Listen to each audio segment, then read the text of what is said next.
Ariel Helwani in Atlanta for UFC 201 alongside the UFC welterweight champion, ruthless Robbie Lawler, who meets Tyron Woodley this Saturday live on pay-per-view. Robbie, it's good to see you. I'd like to clear something up with you. First time I've had a chance to talk with you for quite some time. When you were initially offered this fight, were you a little bit hesitant? Were you a little bit unhappy with the whole situation being brought to you?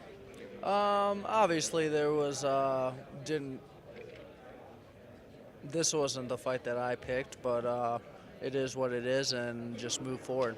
Which was the fight that you wanted? I didn't really want to fight, but I mean, obviously I'll fight anybody, but I wasn't really picking anybody. So Right. So was there some negotiation involved? Like, did they have to try to convince you to take this fight? no, not really. Like, oh, this is okay, whatever, let's fight. Was there a particular reason why this wasn't one that you picked? Uh, no, it just wasn't one that I picked. It was just is what it is, and move forward, I guess. Is this a tough spot for you to be in after 200 because so much attention was put on that one, and then you're the one right after, so there's sometimes a bit of a drop off in attention and buzz and perhaps pay-per-view buys. Do you feel that like you have to do a little more to sell this one? I'm not doing anything. I'm not going out of my way to do anything. Obviously, that's probably the case. That was a bigger card. It is what it is, but I can only focus on what I can control, which is getting better every day and sharpening my skills. Yeah. Obviously, there's that storyline that you are both ATT members, but for you, based on what I've read and seen from you, this isn't awkward at all because he's not really a part of the Coconut Creek team, right? You don't feel any weirdness fighting someone like Tyron at this moment, right? No, I had no weirdness. I'm ready to go, and I'm going to go out there and showcase my skills.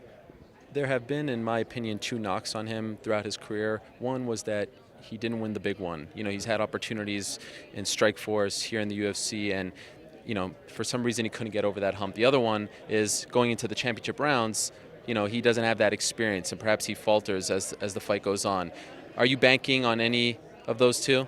No, I'm banking on going out there and dominating from start to finish. Those things don't really matter. I can't really control his side of the table, but I can control what I do and what I can do in there and fight. And I'm going to go out there and basically let everyone know that I'm the best in the world. When you say start to finish, is it fair to say that you don't really want this one to go 25 minutes? Are you tired of those fights?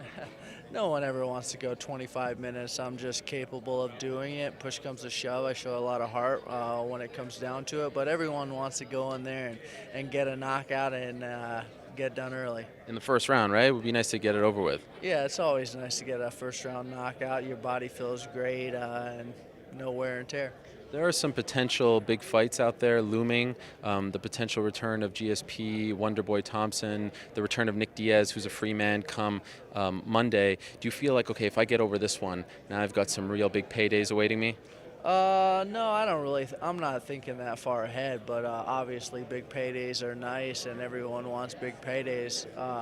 But I have to get past Saturday and go out there and let everyone know that I'm still the man.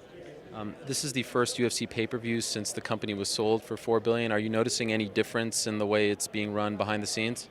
Not really, but only time will tell. What was your reaction when you heard that number?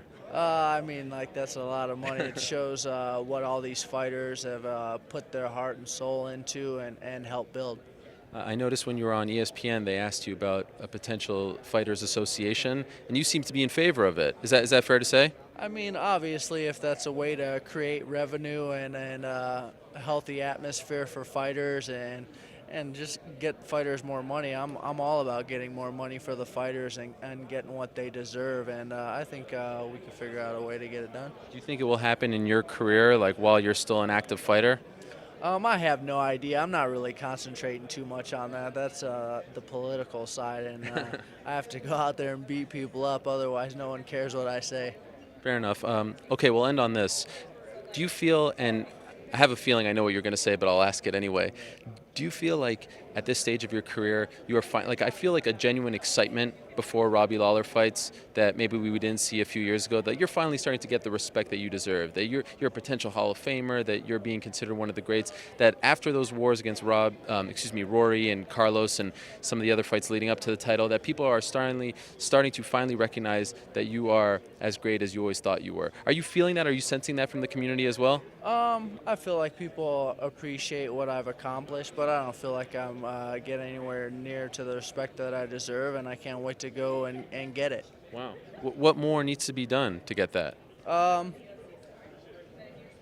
mean, obviously you can't please everybody, but I'm gonna get everyone on my side. That's the plan. I'm the champ. Everyone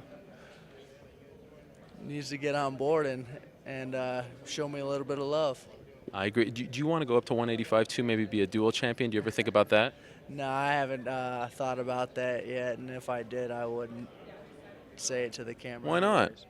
Get some buzz. Yeah, I'm not trying to get buzz because right. I'm not a buzz guy. I'm gonna go out there and beat somebody's you-know-what kind of guy. I understand. Okay, Robbie. Thank you very much. Good luck in the fight. I'm looking forward to it. Yep, thank you.